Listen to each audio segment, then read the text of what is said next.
हम लोग कौन सा चैप्टर पढ़ रहे थे? चैप्टर नंबर 3 पढ़ रहे थे, डिमांड, है ना। तुम आज जैसे ज्वाइन किए हो तो हो सकता है कि थोड़ा सा मतलब प्रॉब्लम हो समझने में, क्योंकि हम चैप्टर नंबर 3 कंटिन्यू कर रहे हैं ना, 2 क्लास ऑलरेडी हो चुका है। तो तुम वो मोबाइल ऐप तो पता ही है, मोबाइल ऐप में लॉगिन करना और सबसे पहले चैप्टर नंबर 3 का क्लास कर लेना। 1-2 से बहुत ही अनरिलेटेड है चैप्टर नंबर 3, ठीक है। तो चैप्टर नंबर 1-2 का 2 क्लास हुआ है ऑलरेडी, ठीक है। वो दोनों क्लास पहले कर लेना और फिर ये वाला क्लास को एक बार घर में थोड़ी देर और, फास्ट फॉरवर्ड का भी ऑप्शन है इंटू 2x में, तो वो फास्ट फॉरवर्ड में एक बार देख लोगे तो पूरा कंप्लीटली अपडेट हो जाएगा, ठीक है। आज का क्लास करो, समझ में आएगा, लेकिन हो सकता है कोई कोई पॉइंट कहीं कहीं पे लगे कि क्या बोल रहे हैं सर, तो वो ऑलरेडी हम लोग 2 क्लास में डिस्कस कर चुके हैं, ठीक है। तो वो तुम ऐप से करोगे तो क्लियर हो जाएगा, ठीक है। फिर भी जो डाउट रहेगा मैसेज कर देना। अपने क्लास जैसे शुरू होता है ना 3 बजे, उसके 15 मिनट पहले आ जाना, उस टाइम पे डाउट क्लियर हम अपने कर लेंगे, या अभी क्लास के बाद भी रुक के भी अपने कर सकते हैं 5 बजे बाद, ठीक है। चलो, गुड इवनिंग, गुड आफ्टरनून, आधे इवनिंग आधे आफ्टरनून, ठीक है। चलो शुरू करते हैं। क्या पढ़ रहे थे हम लोग? डिमांड चैप्टर पढ़ रहे थे, ठीक है। कुछ 3-4 पॉइंट पढ़े थे डिमांड चैप्टर में। क्या क्या पढ़े थे बस शॉर्ट में रिवाइज करते हैं। सबसे पहले हम लोग पढ़े थे डिमांड का मीनिंग। डिमांड का मीनिंग में 5 छोटा छोटा पॉइंट था। एक था क्या क्या होना चाहिए, क्वांटिटी स्पेसिफाइड होना चाहिए, विलिंगनेस और एबिलिटी होना चाहिए, पॉसिबल प्राइस डिफाइंड होना चाहिए, मतलब price of the commodity defined होना चाहिए, और पीरियड ऑफ टाइम के अंदर होना चाहिए, ठीक है। उसके बाद था हमारा मार्केट डिमांड और इंडिविजुअल डिमांड। इंडिविजुअल डिमांड क्या होता है? क्या होता है इंडिविजुअल डिमांड? एक सिंगल आदमी का जब हम डिमांड को स्टडी करते हैं तो वो होता है इंडिविजुअल डिमांड, ठीक है। और जब हम मोर देन 1 पर्सन या फिर ग्रुप ऑफ पर्सन या पूरा मार्केट का डिमांड को स्टडी करते हैं तो वो होता है मार्केट डिमांड, ठीक है। उसके बाद determinants of demand, last class में हम लोग पूरा डिटेल में डिस्कशन किए थे, जिसमें 5 पॉइंट पढ़े थे। सबसे पहला प्राइस ऑफ द कॉमोडिटी। क्या होता है प्राइस ऑफ द कॉमोडिटी से? क्या रिलेशन होता है? पॉजिटिव और नेगेटिव, इनवर्स और डायरेक्ट, कि कौन सा रिलेशन होता है? इनवर्स होता है, डायरेक्ट होता है? प्राइस और क्वांटिटी क्या होता है? इनवर्स और direct? Very good Tanisha, Krishna, Tisha, inverse. जब प्राइस बढ़ेगा तो डिमांड कम होगा, जब प्राइस कम होगा तो डिमांड बढ़ेगा, ठीक है। तो इनवर्स रिलेशन। उसके बाद price of the related goods. Related goods में 2 गुड्स था, एक सब्सटीट्यूट एक कॉम्प्लीमेंट्री। टी एंड कॉफी क्या होगा, सब्सटीट्यूट या कॉम्प्लीमेंट्री? सब्सटीट्यूट या कॉम्प्लीमेंट्री? बताओ फटाफट। Substitute, very good. Tea and sugar complementary goods. Substitute क्या होता है? जो एक दूसरे का नीड्स को सेटिस्फाई कर दे। आइदर टी आइदर कॉफी, हमको दोनों नहीं चाहिए होता, या तो हम टी पी लिए तो भी हमारा काम हो जाएगा, कॉफी पी लिए तो भी हमारा काम हो जाएगा। लेकिन टी एंड शुगर क्या है? हमको दोनों एक साथ चाहिए, ठीक है। हम या खाली टी पी लेंगे तो भी नहीं काम होगा, खाली शुगर से भी हमारा काम नहीं होगा।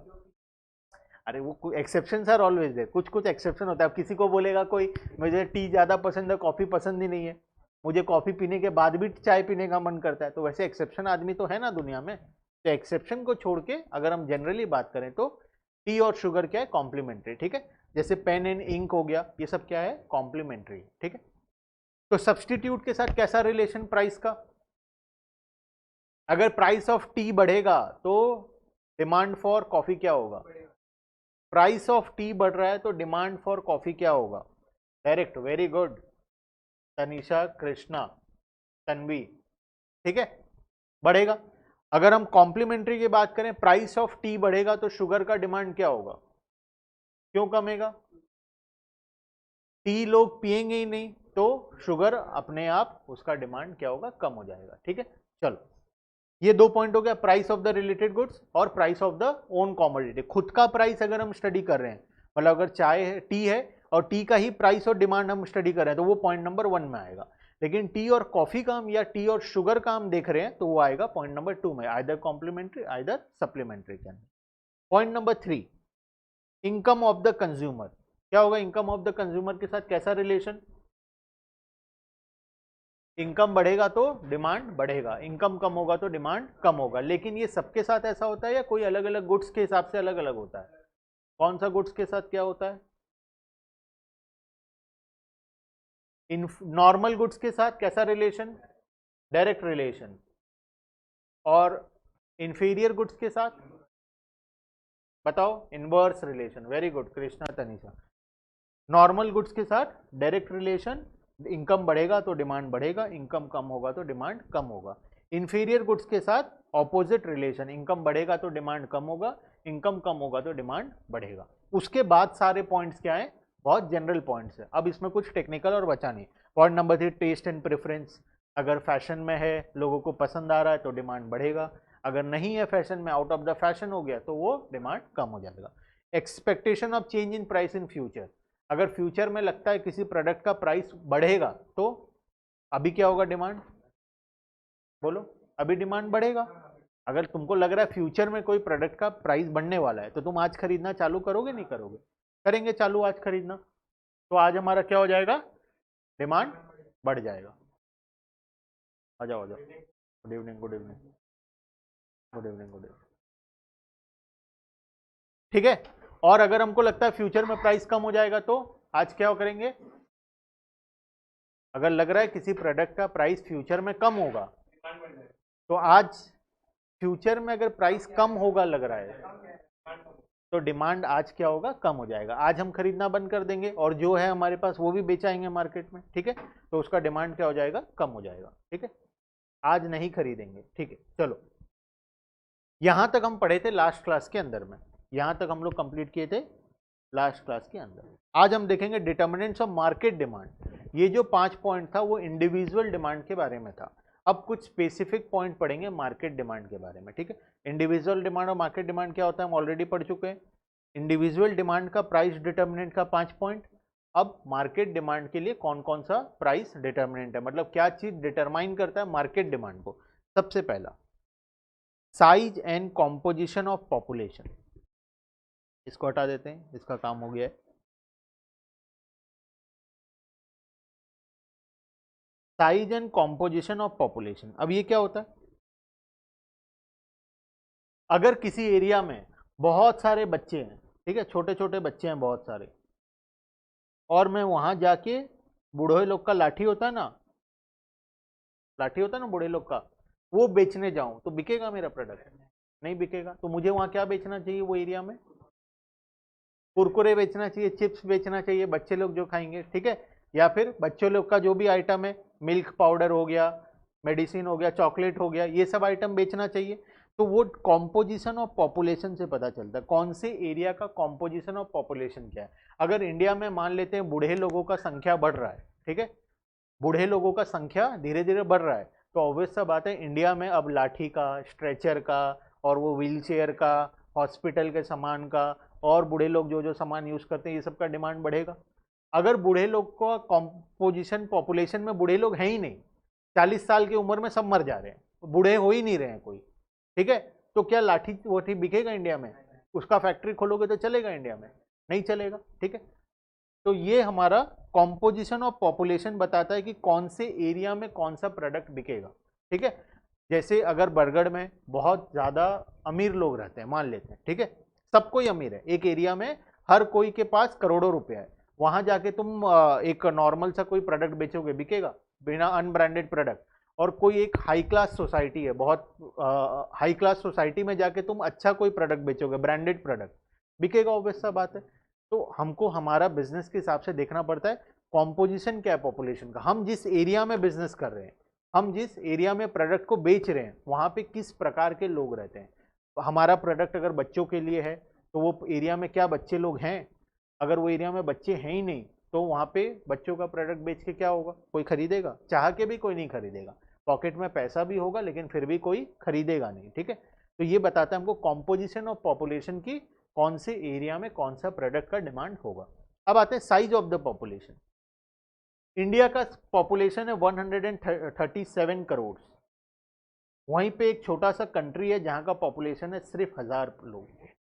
ठीक है, एक इंडिया का पॉपुलेशन है 137 करोड़, और एक कंट्री है जिसका पॉपुलेशन है सिर्फ 1000 पीपल्स। तो अगर मैं कोई फैक्ट्री यहां खोलूं और कोई फैक्ट्री यहां खोलूं, कहां पे ज्यादा चलेगा? ऑब्वियस सा बात है इंडिया में ज्यादा चलेगा। जहां पे पॉपुलेशन ज्यादा वहां पे फैक्ट्री भी ज्यादा अच्छे से चलेगा। अभी जैसे मास्क का और सैनिटाइजर बिक रहा है, यस मुस्कान, और क्या इंडिया, चलो ठीक है, तो इंडिया में हमारा प्रोडक्ट ज़्यादा बिकेगा। तो डिपेंड करता है एक तो साइज में और दूसरा कॉम्पोजिशन ऑफ पॉपुलेशन। अगर साइज बड़ा है तो प्रोडक्ट बिकेगा, अगर साइज ही छोटा है, पॉपुलेशन है ही नहीं, छोटा सा कंट्री है, 1500 लोग टोटल रहते हैं, तो वहां पे बड़ा फैक्ट्री खोल के क्या होगा, माल बिकेगा, प्रोडक्ट बिकेगा? नहीं बिकेगा। चाहे हम कितना भी मेहनत कर लें, कितना भी अच्छा मार्केटिंग कर लें, हमारा प्रोडक्ट कितना भी अच्छा हो, खरीदने वाले आदमी ही नहीं है वहां पे, ठीक है। तो साइज और दूसरा कॉम्पोजिशन ऑफ पॉपुलेशन, मतलब जो प्रकार के लोग वहां रहते हैं, हमको उनके प्रकार के लोगों के हिसाब से प्रोडक्ट डिजाइन करना पड़ेगा। अगर कोई एरिया में बच्चे हैं ही नहीं, मान लो कोई एरिया में बच्चे है ही नहीं, ठीक है, और मैं वहां पे जाके प्ले स्कूल खोलूंगा, आएगा कोई? ऑब्वियस सा बात है, नहीं आएगा कोई, ठीक है। अगर कोई एरिया में बूढ़े लोग ज्यादा हैं, बीमार लोग ज्यादा हैं, ठीक है, वहां जाके मैं हॉस्पिटल खोलूंगा, चलेगा नहीं चलेगा? चलेगा, ठीक है। तो it depends upon composition of population. देखते हैं क्या लिखा है। Market demand for a commodity is affected by the size of the population in the country. Increase in population rises the market demand, while decrease in population reduces the market demand। अगर population increase हो रहा है तो market demand बढ़ेगा, अगर population decrease हो रहा है तो मार्केट डिमांड कम होगा।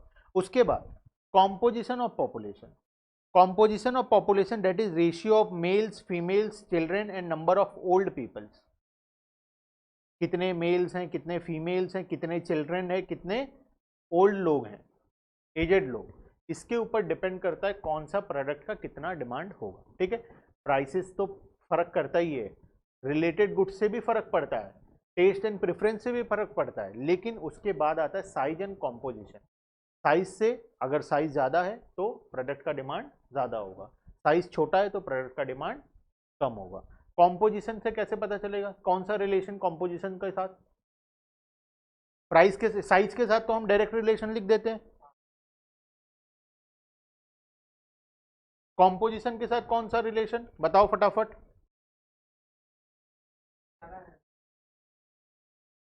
कॉम्पोजिशन में अगर फीमेल ज्यादा है तो फीमेल प्रोडक्ट का डिमांड ज्यादा होगा, ठीक है।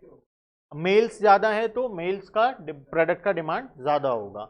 ओल्ड एज पीपल ज्यादा है तो ओल्ड एज पीपल का डिमांड क्या होगा, ओल्ड एज पीपल के लिए जो प्रोडक्ट है उनका डिमांड क्या होगा, ज्यादा होगा। बच्चे ज्यादा है तो उनके हिसाब से जो प्रोडक्ट वो यूज करते हैं वो ज्यादा होगा, ठीक है। चलो फॉर एग्जाम्पल, यहाँ पे एक एग्जाम्पल दिया जो कि हम ऑलरेडी डिस्कस कर चुके हैं, ठीक है। चलें आगे, इनवर्स नहीं कृष्णा, डायरेक्ट ही होगा, ठीक है। Next, season and weather. क्या सीजन एंड वेदर से फर्क पड़ता है किसी चीज का डिमांड? कैसे, एक एग्जाम्पल दो। समर पे आइसक्रीम ज्यादा बिकता है, ठंडी में स्वेटर ज्यादा बिकता है, और गर्मी में अगर मैं स्वेटर का दुकान खोल के बैठूं बिकेगा प्रोडक्ट? ठंडी में आइसक्रीम बेचने जाऊं बिकेगा? थोड़ा मोड़ा एक्सेप्शन अलग है लेकिन बिकेगा, आइसक्रीम तो हमेशा बिकेगा, बोला है ना। चलो और कोई एग्जांपल लेते हैं। बारिश के टाइम पे अम्ब्रेलाज बिकेगा, गर्मी में अम्ब्रेला बेचने जाऊं तो बिकेगा, ठंडी में बेचने जाऊं तो नहीं बिकेगा, ठीक है। तो डिपेंड्स अपन सीजन और वेदर कैसा है, सीजन एंड वेदर के ऊपर डिपेंड करता है कि हमारा प्रोडक्ट बिकेगा या नहीं बिकेगा। तो सीजनल आइटम का डिमांड पूरा का पूरा डिपेंड करता है सीजन एंड वेदर के हिसाब से, ठीक है। तो जब सीजन आएगा तब डिमांड बढ़ेगा, जब सीजन नहीं होगा तब डिमांड कम हो जाएगा, ठीक है। चलो उसके बाद प्लेस पे तो डिपेंड करता है, हाँ प्लेस तो वहाँ का सीजन, वहाँ का वेदर हमेशा क्या है, कोल्ड है, तो वो इनडायरेक्टली किसके साथ रिलेट हुआ, वेदर के साथ रिलेट हुआ, है ना। अगर कोई एरिया में 24/7 गर्मी ही रहता है, ठीक है, धूप ही पड़ता रहता है, गर्मी ही रहता है, तो वहाँ पे कभी भी बिकेगा ठंडी का कपड़ा? नहीं बिकेगा। वहाँ पे एसी का डिमांड, कूलर का डिमांड, पंखा का डिमांड, उसके बाद आइसक्रीम का डिमांड, ये सब का डिमांड ज़्यादा होगा, ठीक है। कश्मीर में कभी देखे हो किसी के यहाँ एसी लगा हुआ? कोई लगाता है एसी? कोई नहीं लगाता है, क्योंकि वहाँ पे नीड ही नहीं है एसी का, ठीक है। वहाँ पे तो इनफैक्ट पंखा का भी नीड नहीं है, ठीक है। तो वहाँ पे आधा से ज़्यादा होटल्स में तो फैन भी नहीं होता है, तो वहाँ पे फैन का डिमांड है ही नहीं। वहाँ अगर मैं जाके फैन बेचने जाऊँ तो वहाँ जाके एक बहुत बड़ा दुकान खोल लिया पंखा का, एसी का, कूलर का, कोई खरीदेगा? कोई चाह के भी नहीं खरीदेगा मेरा फ्रेंड, ठीक है। चलो उसके बाद डिस्ट्रीब्यूशन ऑफ इनकम। अब ये थोड़ा लॉजिकल पॉइंट है, इसको थोड़ा ध्यान से समझना पड़ेगा, ठीक है। ध्यान से समझेंगे तभी समझ में आएगा, वरना लगेगा कि ये एक बेकार सा पॉइंट है, लेकिन है बहुत इंपॉर्टेंट, इकोनॉमिक्स में आगे बहुत काम आएगा ये वाला पॉइंट, ठीक है। तो ध्यान से सुनना।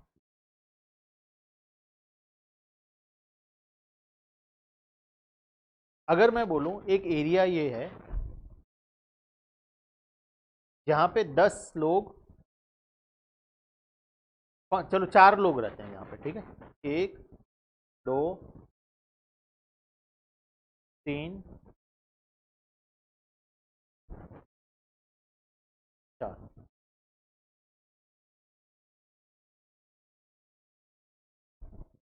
ठीक है, 4 लोग रहते हैं ये एरिया में, ठीक है। टोटल ये एरिया एक पूरा बहुत बड़ा एरिया जहाँ पे सिर्फ 4 ही लोग रहते हैं, उससे ज़्यादा रहते ही नहीं है।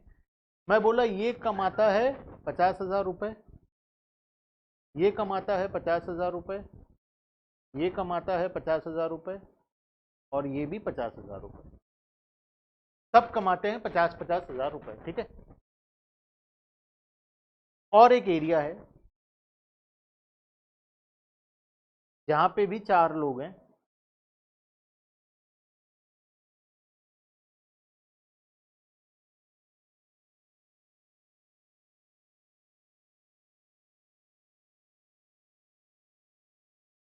इनमें से ये 2 कमाते हैं 1,00,000 रुपए, और ये कुछ भी नहीं कमाता है, ये भी कुछ भी नहीं कमाता है, ठीक है। इसका इनकम 0, इसका भी इनकम 0, और 2 लोगों का इनकम 1,00,000 रुपए, ठीक है। और पहले वाले एग्जाम्पल में चारों का इनकम 50-50 हजार रुपए। इनका टोटल इनकम कितना? इसका भी टोटल इनकम 2 लाख, इसका टोटल इनकम 2 लाख, इसका भी टोटल इनकम 2 लाख। अब ये लोग का डिमांड ज्यादा होगा या इनका? क्यों? ज्यादा लोग हैं और सबको ही खरीदेंगे। अगर एक सामान खरीदना है, मान लो ये बॉटल खरीदना है, ठीक है, तो ये आदमी एक खरीदेगा, ये भी एक खरीदेगा, ये भी एक खरीदेगा, ये भी एक खरीदेगा, ठीक है। लेकिन यहाँ पे ये एक खरीदेगा, ये एक खरीदेगा, ये नहीं खरीदेगा, ये नहीं खरीदेगा, क्योंकि इनके पास पैसा नहीं है, ठीक है। तो जब भी इनकम का डिस्ट्रीब्यूशन क्या होता है? इक्वल होता है। जब इक्वल डिस्ट्रीब्यूशन ऑफ इनकम होता है, हर आदमी समान कमाता है, मिडिल क्लास लोग ज्यादा है सोसाइटी में, ठीक है, तब वहां पे प्रोडक्ट का डिमांड क्या होता है? ज्यादा होता है, ठीक है। और किसी एरिया में अगर बहुत रिच और बहुत पुअर है, जैसे इंडिया में अमीर और अमीर हो रहा है, गरीब और गरीब हो रहा है, तो वो सिचुएशन क्या क्रिएट करेगा? वो एक ऐसा सिचुएशन क्रिएट करेगा कि अमीर लोग सब कुछ खरीद पाएंगे, लेकिन गरीब लोग कुछ भी नहीं खरीद पाएंगे। अमीर लोग खरीद खरीद के कितना खरीदेंगे? 1-2 खरीदेंगे ना, और गरीब लोग खरीदेंगे ही नहीं, तो ओवरऑल डिमांड क्या हो जाएगा? कम हो जाएगा। अब कुछ बोलेंगे इनमें से ये दोनों अगर 2-2 खरीद लिए तो इनके पास तो पैसा ज्यादा है, क्या सब आदमी डबल खरीदेंगे? सबको 2-2 का नीड है, सबको 2 का नीड। चलो मैं बोला ये एक आदमी को 2 खरीद भी लिया, तब भी टोटल डिमांड कितना हुआ? 3 ही हुआ। यहाँ पे कितना हुआ था? 4 हुआ था, ठीक है। तो ओवरऑल क्या होगा? हमेशा जहां पे इनकम का डिस्ट्रीब्यूशन इक्वल नहीं होगा, नॉन इक्वल डिस्ट्रीब्यूशन होगा, वहां पे डिमांड क्या होगा? कम होगा। और जब इनकम का डिस्ट्रीब्यूशन इक्वल होगा तब डिमांड क्या होगा? ज्यादा होगा, ठीक है। क्लियर है सब? बताओ फटाफट।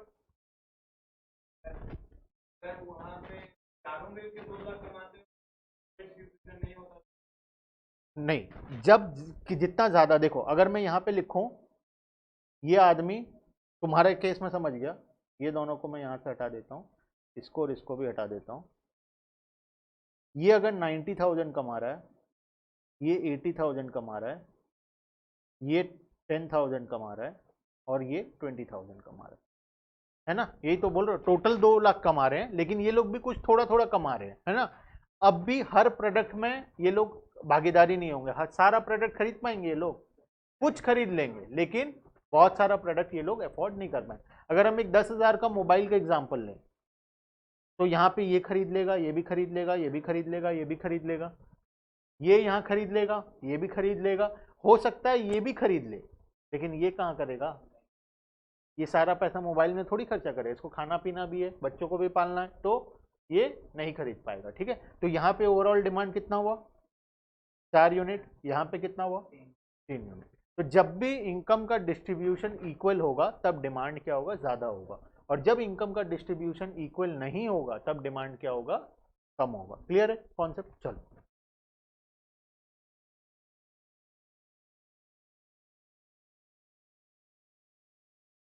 इसका रिलेशनशिप हम डिफाइन नहीं कर सकते कि डायरेक्ट है या नहीं है, ठीक है। बस इसमें हमको अगर इतना लिखना है, अगर इनकम का डिस्ट्रीब्यूशन इक्वल है तो वहां पे डिमांड ज्यादा, और इनकम का डिस्ट्रीब्यूशन अगर इक्वल नहीं है तो वहां पे डिमांड कम। क्लियर? चलो, if income of the country is equitably distributed, equal distribution, then market demand for commodity will be more, demand क्या होगा? ज्यादा होगा, ठीक है। However if income distribution is uneven, मतलब अनइक्वल, ठीक है, कुछ लोग ज्यादा पैसा कमा रहे हैं, कुछ लोग कम पैसा कमा रहे हैं, that is people are either very rich और वेरी पुअर, कुछ लोग बहुत ज्यादा अमीर है, कुछ लोग बहुत ज्यादा गरीब है, then market demand will remain at a lower level. Clear है? ठीक है, तो टोटल हम लोग कितना पॉइंट पढ़े? बोलो, टोटल कितना पॉइंट पढ़े? 8 पॉइंट पढ़े टोटल, ठीक है। अब ये 8 पॉइंट के लिए 5 पॉइंट तो हम लोग पढ़े थे इंडिविजुअल डिमांड के अंदर, determinants of demand, individual demand, ठीक है, और 3 पॉइंट पढ़े हम लोग मार्केट डिमांड के अंदर। लेकिन मार्केट डिमांड के अंदर टोटल 8 पॉइंट है, ठीक है। इंडिविजुअल में 5 ही है, मार्केट में टोटल 8 है। कौन सा 8? पहले का 5 प्लस अभी का 3, टोटल 8। लेकिन इंडिविजुअल पूछेगा तो सिर्फ 5। तो अगर क्वेश्चन में पूछता है describe the factors affecting individual demand, तो सिर्फ 5 पॉइंट लिख के आना है।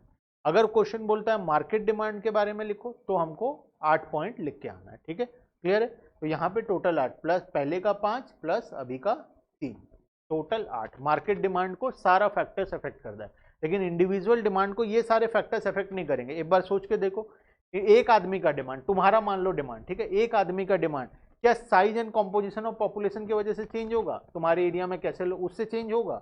नहीं होगा। पॉइंट नंबर 2 देखें तो सीजन एंड वेदर से क्या एक आदमी का डिमांड चेंज होगा? एक आदमी का डिमांड उतना ज्यादा चेंज नहीं होगा। डिस्ट्रीब्यूशन ऑफ इनकम से क्या तुम्हारा एक पर्टिकुलर आदमी का डिमांड चेंज होगा? चेंज नहीं होगा, ठीक है। तो ये जो 3 फैक्टर हैं, ये सिर्फ मार्केट के लिए, इंडिविजुअल के लिए 5 पॉइंट है, मार्केट में और 5 पॉइंट एक्स्ट्रा है। कौन से 5 पॉइंट? जो इंडिविजुअल के लिए थे। क्लियर है? ये पूरा ग्रुप का होगा, सोसाइटी का। यस पूजा, चलो चलते हैं नेक्स्ट छोटा सा टॉपिक, डिमांड फंक्शन। अब जो हम अभी तक पढ़े वही है डिमांड फंक्शन। देखना, इंडिविजुअल डिमांड फंक्शन के अंदर वही 5 point. Demand is a function of price, price of the related commodity, income, test and preference, और लास्ट वाला, लास्ट वाला क्या था? बोलो। 5 पॉइंट पढ़े थे, 4 में बताया।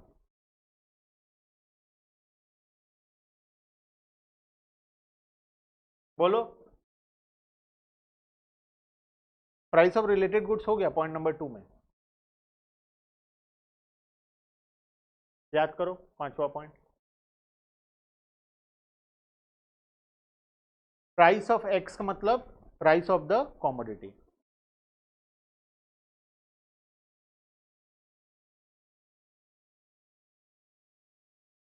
Related commodity. Expectation of change in price in future, है ना। ये क्या था? वाई का मतलब इनकम, टी का मतलब टेस्ट एंड प्रेफरेंस, और एफ का मतलब change of price in in future, ठीक है। तो ऊपर यहां पे ये जो 5 पॉइंट पढ़े हम लोग, सबसे पहला price of the given commodity, price of the related commodity, income of the consumer, taste and preference, और expectation of change of price in the future. ये 5 पॉइंट के से क्या बनता है? हमारा डिमांड फंक्शन बनता है। किसका demand function? Individual demand function, ठीक है। अब अगर मार्केट डिमांड फंक्शन का बात करें, अच्छा फंक्शन क्या होता है? डिमांड फंक्शन तो बोले हम लोग, फंक्शन क्या होता है? मैथ्स में फंक्शन चैप्टर कहीं पढ़े थे?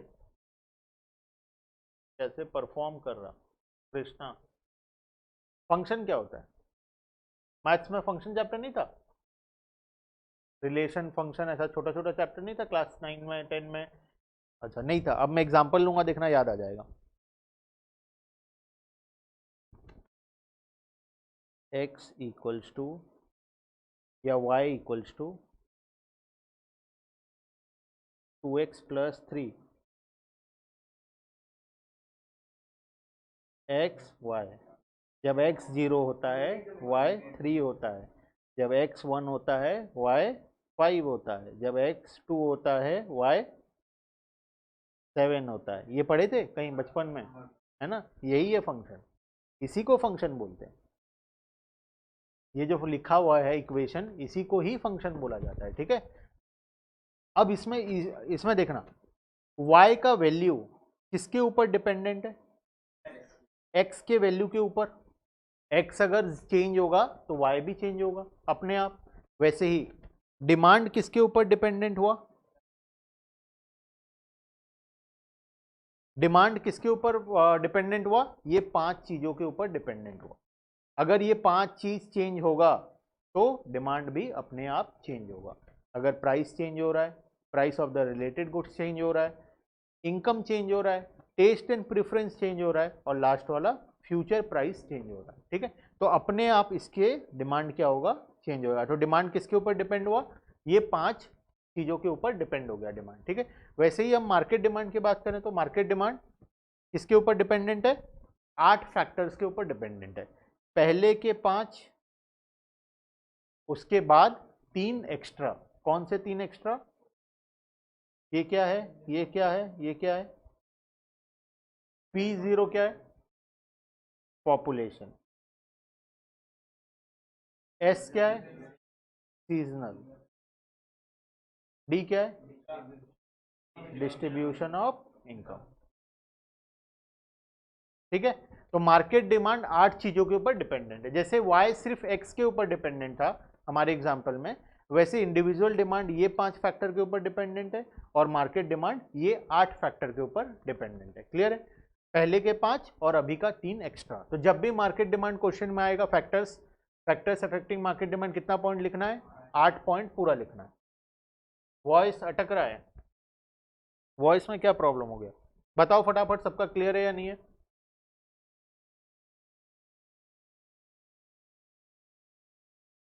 कोमल क्लियर है, तन्वी क्लियर है, संस्कृति क्लियर है, तनिषा क्लियर है, आयुषी क्लियर है, राजोलिन भी क्लियर है। सब तो क्लियर है बोल रहे हैं। पूजा चेक करो तुम्हारा वॉइस, शायद हो सकता है कुछ वॉल्यूम या इंटरनेट की वजह से एक बार ब्रेक हुआ होगा, ठीक है। चलो, डिमांड फंक्शन क्लियर है? क्या क्या पढ़ लिए अभी तक हम? टोटल अभी तक स्टार्टिंग से क्या क्या पढ़ लिए? डिमांड का मीनिंग, उसके बाद individual demand versus market demand, उसके बाद फैक्टर्स अफेक्टिंग इंडिविजुअल डिमांड, फिर फैक्टर्स अफेक्टिंग मार्केट डिमांड, उसके बाद डिमांड फंक्शन, ठीक है। चलो अब बस इतना ही होता है डिमांड फंक्शन, ठीक है। अब इसके बाद इससे रिलेटेड और चीज़ है, जैसे डिमांड शेड्यूल, फिर डिमांड का ग्राफ बनाएंगे, ठीक है। तो ये इससे रिलेटेड है। स्टार्टिंग से अभी तक हम जितना चीज़ पढ़े सब एक दूसरे से रिलेटेड है, ठीक है। तो नेक्स्ट आता है डिमांड शेड्यूल। क्या होता है डिमांड शेड्यूल? जब हम सेम चीज को कहाँ बनाएंगे? टेबल में बनाएंगे, तो उसको हम लोग बोलते हैं डिमांड शेड्यूल, ठीक है। Demand schedule is a tabular statement showing various quantity of a commodity being demanded at various level of price। या तो जैसे जैसे प्राइस बढ़ता जाएगा डिमांड कैसे चेंज हो रहा है, प्राइस अगर कम हो रहा है तो डिमांड कैसे बढ़ रहा है। जब हम इसको एक टेबल में बना दें, ठीक है, जैसे टेबल बना हुआ है ना, टेबल में अगर हम इसको प्रेजेंट कर दें तो वो हमारे लिए क्या बन जाएगा? डिमांड शेड्यूल बन जाएगा, ठीक है। उसके बाद a demand schedule can be determined both for individual buyers and the entire market. अब डिमांड शेड्यूल दो प्रकार का होता है, एक इंडिविजुअल के हिसाब से, एक मार्केट के हिसाब से। इंडिविजुअल वाला क्या होगा डिमांड शेड्यूल? सोचो थोड़ा, क्या होगा इंडिविजुअल वाला डिमांड शेड्यूल?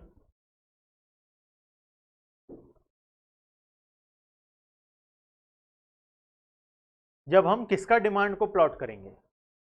सिंगल पर्सन का डिमांड को प्राइस के साथ प्लॉट करेंगे। जैसे मैं तुमसे पूछा, अगर मान लो एग्जांपल में मैं किसी एक जन से पूछा कि अगर आइसक्रीम 10 रुपये होगा तो तुम कितना पीस खाओगे, तुम बोले 5 पीस खाएंगे। मैं बोला आइसक्रीम अगर 20 रुपये हो गया तो कितना खाओगे, तुम बोले 4 खाएंगे। अगर आइसक्रीम 30 रुपये हो गया तो तुमको पूछा कितना खाओगे, तुम बोले 2 खाएंगे। अगर आइसक्रीम 40 रुपये हो गया तो कितना खाओगे, 1 खाएंगे। अगर 50 हो गया तो हम लोग खाएंगे ही नहीं। तो ये क्या है, ये किसी एक आदमी का डिमांड शेड्यूल है कि वो कौन से प्राइस पे कितना यूनिट खरीदेगा। ठीक है, कौन से प्राइस पे कितना यूनिट खरीदेगा। तो ये है इंडिविजुअल डिमांड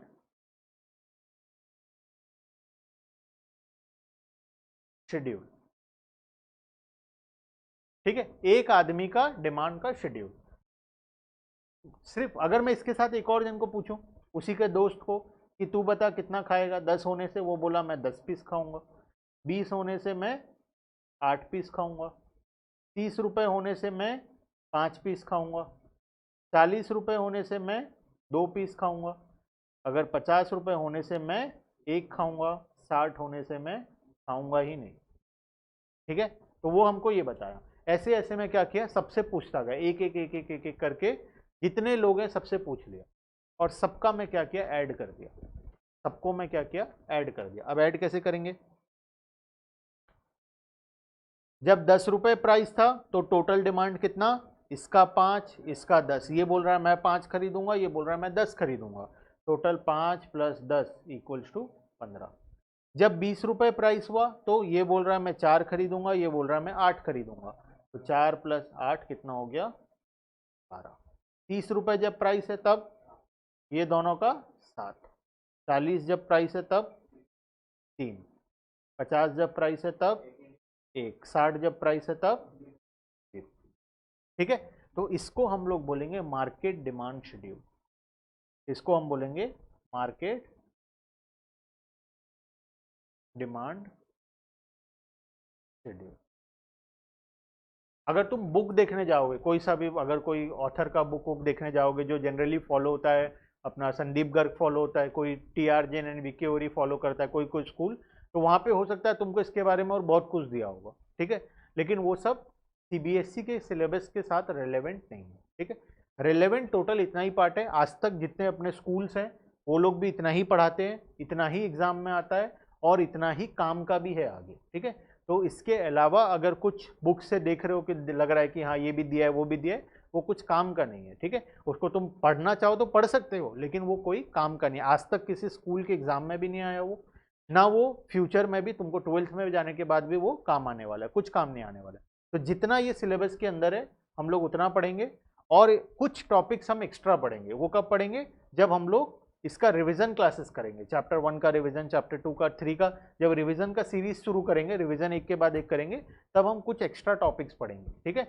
वो टॉपिक्स क्या होता है, कभी कभार बाई चांस क्या होता है, कभी कभार आ जाता है। ठीक है, तो वो सब टॉपिक्स को हम लोग वो वाले क्लासेस में कवर करेंगे। ठीक है, बुक्स के अंदर जो तुमको बुक मिलेगा, ये है 12th वालों का बुक है, ये 12th वालों का है। 11th वालों का जो तुम्हारा बुक आने वाला है 2-4 दिन में, ठीक है, उसके अंदर सारा ऑलरेडी दिया गया है। ठीक है, प्राइस एंड क्वांटिटी ही लिखना है टेबल में बस। यस, प्राइस और क्वांटिटी लिखना है। एक प्राइस का कॉलम बनेगा, एक क्वांटिटी का बनेगा। ठीक है, चलो।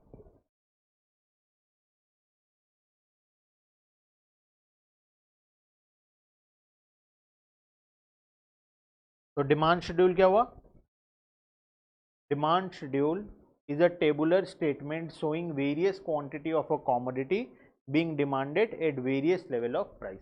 एक ऐसा टेबल जो शो करता है कि कौन से प्राइस पे कितना कॉमोडिटी का डिमांड आएगा। क्लियर है। अब इसमें दो पार्ट, एक इंडिविजुअल डिमांड शेड्यूल, एक मार्केट डिमांड शेड्यूल।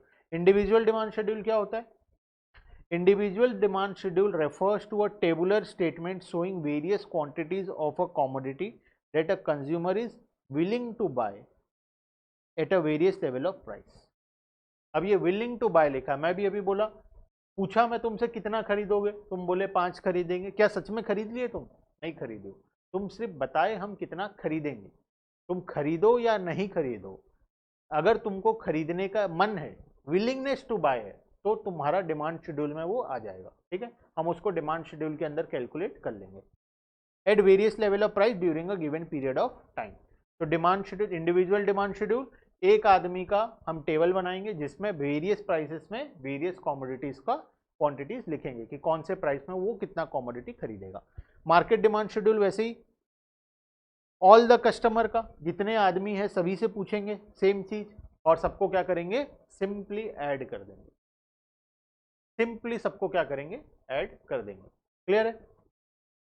तो यहां पे क्या बना मार्केट डिमांड शेड्यूल, प्राइसेस वही रहेगा, मार्केट डिमांड शेड्यूल का जो टेबल बनेगा उसमें प्राइसेस वही रहेगा, पहले 10 फिर 20 फिर 30 फिर 40, प्राइसेस वही रहेगा, ठीक है। लेकिन यहाँ पे डिमांड क्या होगा, ऐड होता जाएगा, ए का डिमांड प्लस बी का डिमांड प्लस सी का डिमांड प्लस डी का डिमांड, ऐसे ऐसे ये ऐड होता जाएगा। क्लियर है? तो ये हमारा बन जाएगा मार्केट डिमांड शेड्यूल, ठीक है।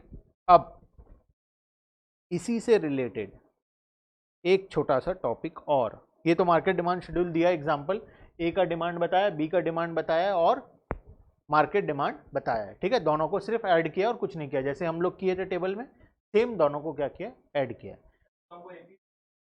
एक ही टेबल में बनाना है, एक ही टेबल में ही बन जाएगा, जितना ए का है जितना बी का है दोनों को सेम में ऐड करके मार्केट में, ये ए का इंडिविजुअल हो गया, ये बी का इंडिविजुअल हो गया, ये मार्केट का हो गया, दोनों को ऐड करने के बाद, ठीक है। तो एक ही टेबल में काम हो जाएगा। अगर क्वेश्चन में बोलता है इंडिविजुअल भी बनाओ और मार्केट भी बनाओ, तो एक टेबल बनाओगे उसी में काम हो जाएगा, ठीक है।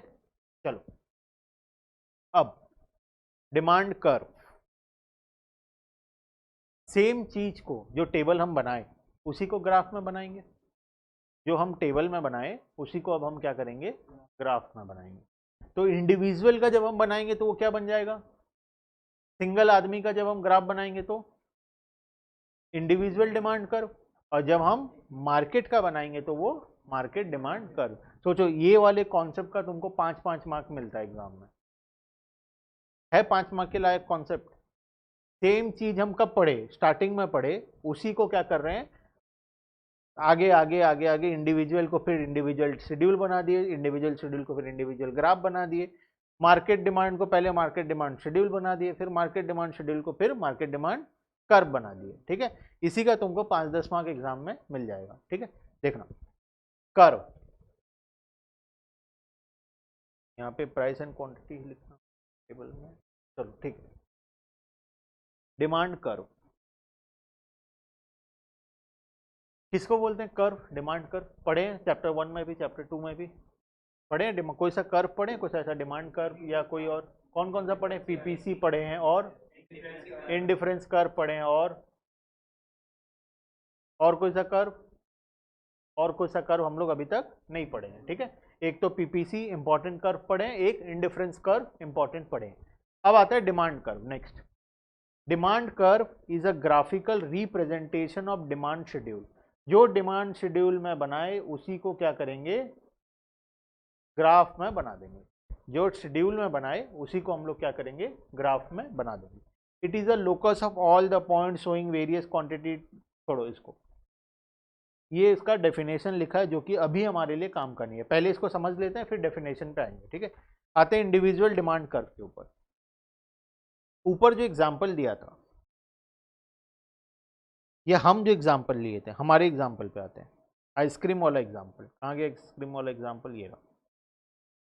इसको मैं क्या करूंगा, ग्राफ पे बनाऊंगा।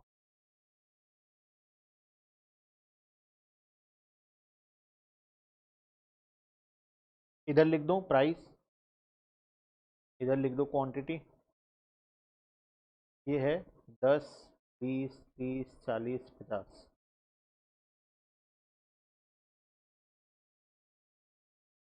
यहाँ पे है कितना कितना ले, 1 ले लें, 2 ले लें, 3 ले लें, 4 ले लें,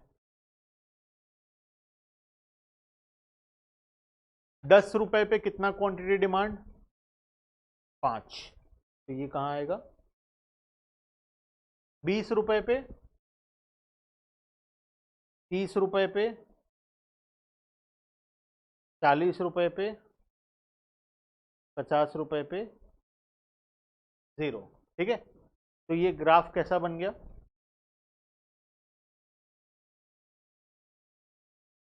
ठीक है। ये स्ट्रेट हो भी सकता है, स्ट्रेट नहीं भी हो सकता है, ठीक है। लेकिन इसका नेचर कैसा है, लेफ्ट टू राइट। कौन सा स्लोपिंग, लेफ्ट साइड से राइट साइड डाउनवर्ड स्लोपिंग। शुरू होगा लेफ्ट से, लेफ्ट टू राइट, कौन सा sloping, downward sloping. Left side से राइट साइड कौन सा, डाउनवर्ड स्लोपिंग। ठीक है, मार्केट डिमांड अगर बनाए तो मार्केट डिमांड कैसा होगा सोचो, टेबल को देख के बताओ। टेबल बना है, हम लोग टेबल बनाए हैं, टेबल के हिसाब से सोचो कैसा होगा मार्केट डिमांड। सेम टाइप का होगा या अलग होगा, कुछ बताओ फटाफट, सेम टाइप का होगा या अलग होगा। खाली पॉइंट्स चेंज होगा, ग्राफ सेम रहेगा, मतलब वो भी left to right downward sloping ही होगा। तो डिमांड कर्व कैसा होता है, डिमांड कर्व हमेशा left to right downward sloping होता है। ठीक है, ये कौन सा गुड्स का बात कर रहे हैं, नॉर्मल गुड्स का बात कर रहे हैं। जब क्या होता है, प्राइसेस बढ़ता है तो डिमांड कम होता है। लेकिन अगर हम इंफीरियर गुड्स का बात करें तो जब प्राइसेस बढ़ता है तब डिमांड बढ़ता है, जब हम प्राइसेस बढ़ता है तब डिमांड इंफीरियर गुड्स का कम होता है। जब प्राइसेस बढ़ता है, प्राइसेस वो इनकम के साथ था, मैं प्राइसेस का बात कर रहा हूं, वो इनकम के साथ था। सोचो क्या होगा अगर प्राइसेस बढ़ेगा तो क्या होगा, इंफीरियर गुड्स का प्राइसेस बढ़ रहा है। देखो अब देखना, हम जो पढ़े थे उसके साथ कंफ्यूज नहीं होना। दो कॉन्सेप्ट है, एक इनकम के साथ, एक प्राइस के साथ। ठीक है, इनकम बढ़ेगा, इंफीरियर गुड्स का बात करें, इनकम बढ़ेगा तो डिमांड क्या होगा, इंफीरियर गुड्स में इनकम बढ़ेगा तो डिमांड क्या होगा, कम होगा। इनकम कम होगा तो डिमांड बढ़ेगा, ये हम पढ़े थे। ठीक है, अभी मैं जो बोला मैं प्राइसेस का बोला। अगर प्राइसेस बढ़ेगा किसका, इंफीरियर गुड्स का, तो क्या होगा, डिमांड।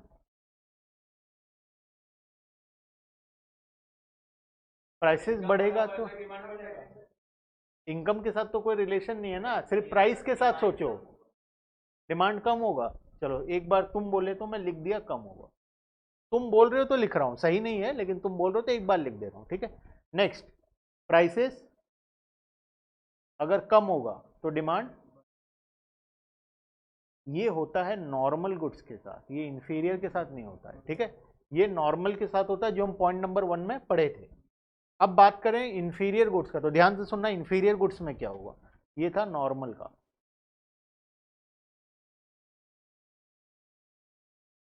ये किसी भी बुक में नहीं दिया इंफीरियर गुड्स का। ठीक है, ये जनरल नॉलेज की तरह समझना है, समझ में आए तो अच्छी बात, नहीं समझ में आए तो क्या करना है, फिर से समझेंगे, नहीं समझ में आए तो भूल जाओ, हमारे काम का नहीं है क्योंकि ये सिलेबस में ही नहीं है। ठीक है, देखना, जय राम जी के, हाँ कृष्णा बोल रहा है जय राम जी के, अगर नहीं समझ में आए तो। अगर इंफीरियर गुड्स का बात करें, इंफीरियर गुड्स में अगर प्राइस बढ़ रहा है तो सोचो क्या होगा। अगर एक एग्जांपल लेते हैं, मैं अगर बाजरा को इंफीरियर मानता हूं, मैं इसको क्या मानता हूं,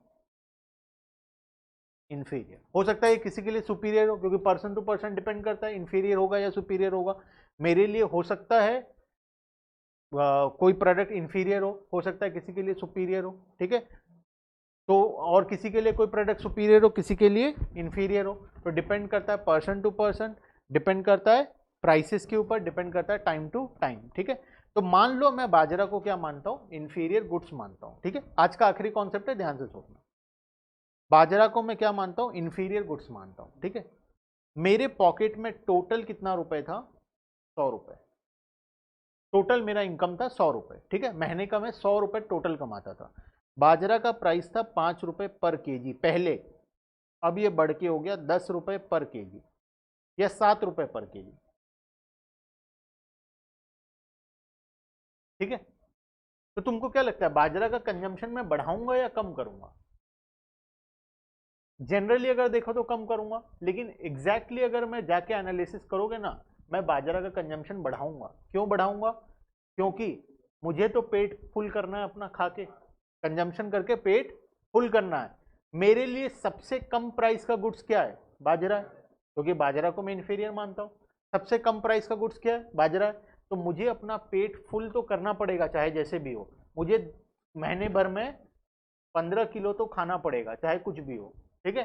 तो 15 किलो चाहे मैं 5 रुपए में खरीदूं, चाहे मैं 7 रुपए में खरीदूं, मुझे खरीदना तो पड़ेगा ही, क्योंकि मैं और कोई गुड्स अफोर्ड ही नहीं कर सकता, मेरे पास पैसा ही नहीं है। अगर मैं बाजरा नहीं खाऊंगा, तुम बोले बाजरा का प्राइस बढ़ गया, तो बाजरा मत खाओ सर, मैं नहीं खाया बाजरा, तो मैं क्या खाऊं? ऑप्शन क्या? दूसरा कुछ खाएंगे, दूसरा कुछ का प्राइस ऑब्वियसली इससे ज्यादा है। मैं अगर इसको इंफीरियर मानता हूं, तो कुछ और अगर कॉमोडिटी खाऊंगा तो वो इसका प्राइस इससे ज्यादा है। मान लो मैं दाल चावल खाने गया, दाल चावल का प्राइस क्या 5 रुपए 7 रुपए होगा या उससे ज्यादा होगा? अगर उतना ही होता तो दाल चावल भी मेरे लिए इंफीरियर होता, ठीक है। तो दाल चावल का प्राइस ज्यादा है, मान लो 20 रुपए पर केजी। तो मैं पहले क्या करता था, जब मेरे पास पैसा था, तब मैं क्या करता था, 100 रुपए जब था, मैं 15 किलो इंटू 5 रुपए कितना हो गया, 75 का क्या खरीदता था, बाजरा खरीदता था, ठीक है। और 1 केजी इंटू 20 रुपीज दाल चावल खरीदता था, ठीक है। जब मेरे पॉकेट में कम पैसा था तो कुछ मैं इंफीरियर गुड्स खरीदूंगा, और इंफीरियर गुड्स का नीड पूरा होने के बाद, पेट फुल होने के बाद, मैं कुछ सुपीरियर खरीदूंगा सेटिस्फेक्शन के लिए। जो पैसा मेरे पास बच जाएगा उससे मैं कुछ अच्छा कॉमोडिटी खरीदूंगा। तो मैं 20 रुपए का क्या खरीद रहा था, दाल चावल खरीद रहा था, ठीक है। टोटल कितना खर्च हो रहा था, 95 का टोटल खर्चा हो रहा था। सर इंफीरियर गुड्स का डिमांड कांस्टेंट रहेगा? नहीं रहेगा कृष्णा, देखना कांस्टेंट कैसे नहीं रहेगा। अभी मैं डिमांड बढ़ा के दिखाऊंगा, तुम लोग भी एग्री करोगे। ये मैं क्या खरीद रहा था, दाल चावल। टोटल मैं कितना केजी कंजम्पशन कर रहा था, 16 केजी जब मैं कंजम्पशन कर रहा था, तो मेरा पेट क्या हो रहा था, पूरा फुल हो जा रहा था, ठीक है। तो अब जब बाजरा का प्राइस बढ़ गया, मेरा पेट में तो 16 केजी का ही जगह है, मुझे वो 16 केजी तो भरना ही पड़ेगा चाहे कुछ भी हो। तो अब मैं क्या खरीदूं?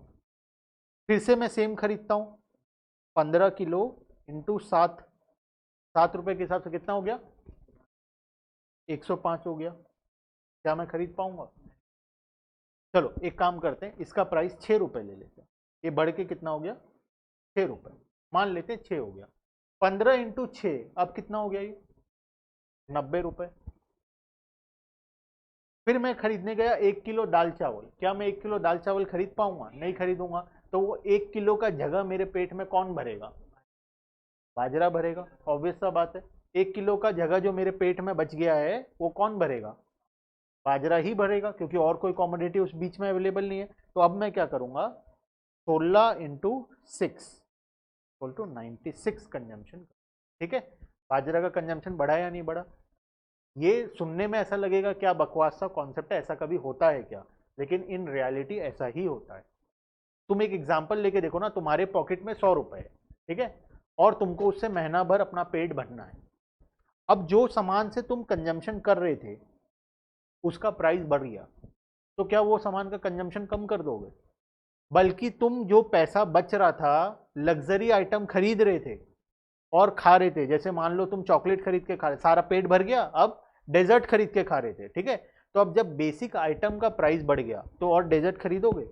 डेजर्ट नहीं खरीदोगे। तो डेजर्ट जो तुम्हारे पेट में जगह जो लेता था, जो फुल करता था, उसके जगह कौन लेगा? अब सेम कमोडिटी और ज्यादा कंजम्पशन करना पड़ेगा, मजबूरन करना पड़ेगा, लेकिन करना पड़ेगा। तो जब प्राइसेस बढ़ता है तब डिमांड क्या होता है, इंफीरियर में डिमांड भी बढ़ता है। जब प्राइसेस कम होता है तब डिमांड भी कम होता है, ठीक है, क्लियर है अब? लेकिन ये आज याद है तुमको, आज से 3 दिन बाद नेक्स्ट क्लास परसों याद रहेगा, ये याद नहीं रहेगा, ठीक है। तो इसको मैं अलग से लिखवा दूंगा, बुक में भी नहीं है ये, हमारा बुक में भी नहीं है ना, तुमको और कोई बुक में कहीं पे मिलेगा, ठीक है। तो ये कॉन्सेप्ट को हम लोग अलग से एक बार कॉपी में लिख लेंगे, नेक्स्ट क्लास में हम लोग कॉपी में लिख लेंगे। चलो ठीक है, समझ में आ गया सबको? बताओ फटाफट। यस, राजोलीन, पूजा, संस्कृति, तन्वी, कोमल, चलो ठीक है। तो नेक्स्ट क्लास में हम लोग क्या करेंगे, इस कॉन्सेप्ट को छोटा से करके एकदम छोटा सा 3-4 लाइन में एक कॉपी में, जो तुम्हारा कॉपी है नोट्स का, उसमें इंफीरियर गुड्स एंड प्राइस का रिलेशन डायरेक्ट है ना, यस डायरेक्ट है। इंफीरियर गुड्स के केस में प्राइस एंड डिमांड का रिलेशन क्या होगा, डायरेक्ट होगा, ठीक है। चलो ठीक है, आज के लिए ओवर करते हैं यहीं पे, ठीक है। नेक्स्ट क्लास में इसके आगे हम लोग कंटिन्यू करेंगे, ठीक है। ग्राफ, चलो ठीक है।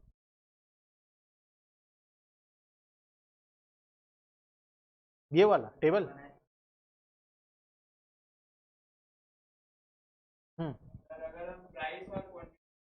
ऑपोजिट कर देंगे, हाँ करके देख लेते हैं, 1 मिनट लगेगा,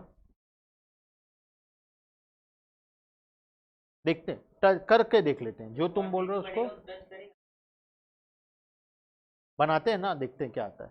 1 2 3 4 5 6 7, 1 2 3 4 5 6 7, ये आ गया 10 20 30 40 50 60, ठीक है।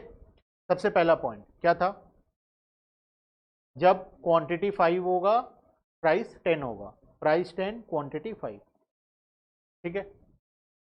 जब प्राइस 4 होगा क्वांटिटी कितना होगा, 20 होगा। जब प्राइस 4 होगा क्वांटिटी क्या होगा, 20 होगा। जब प्राइस 2 होगा क्वांटिटी कितना होगा, जब प्राइस 30 होगा क्वांटिटी कितना होगा, 2 होगा। तो प्राइस 30 क्वांटिटी 2। जब प्राइस 40 होगा क्वांटिटी कितना होगा, 1 होगा। जब प्राइस 50 होगा क्वांटिटी कितना होगा, 0 होगा। ग्राफ किस प्रकार का आया, ऑलमोस्ट सेम ही आया, ठीक है। तो इसीलिए डिमांड कर्व क्या होता है, always left to right downward sloping होता है in case of normal goods, ठीक है। लेकिन इंफीरियर गुड्स का अगर हम लोग ग्राफ बनाएंगे तो वो ऑपोजिट होगा, और वो कैसे होगा वो हम लोग नेक्स्ट क्लास में डिस्कस करेंगे, ठीक है। अब बात रहा इसको कौन से एक्सिस को ये टच करेगा। यहाँ पे एक्सिस को टच करने के साथ कोई रूल नहीं है, ठीक है। देखना पड़ेगा कब डिमांड 0 हो रहा है। अगर मैं बोलूँ प्राइस 0 हो जाए तो फ्री में मिलेगा तो डिमांड इनफाइनाइट हो जाएगा, है ना, डिमांड तो इनफाइनाइट हो जाएगा, तो हम उसको यहाँ बना ही नहीं सकते। तो यहाँ पे पॉइंट का कुछ रूल नहीं है कि वो कहाँ पे टच करेगा एक्सिस को, ठीक है। बस इसमें यहाँ पे इतना है कि ये लेफ्ट टू राइट क्या होगा, डाउनवर्ड स्लोपिंग होगा। क्लियर है सारा, और कुछ डाउट, चलो ठीक। चलो, और जिसका कुछ डाउट है तो फटाफट पूछो, जिसका डाउट नहीं है वो लोग लॉग आउट कर सकते हैं, ठीक है।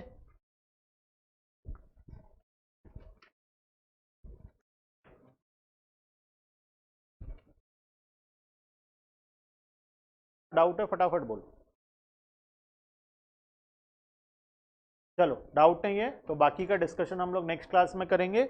और जिसका पुराना क्लासेस बाकी है वो कम से कम पहले डिमांड चैप्टर का क्लास कर ले, ठीक है।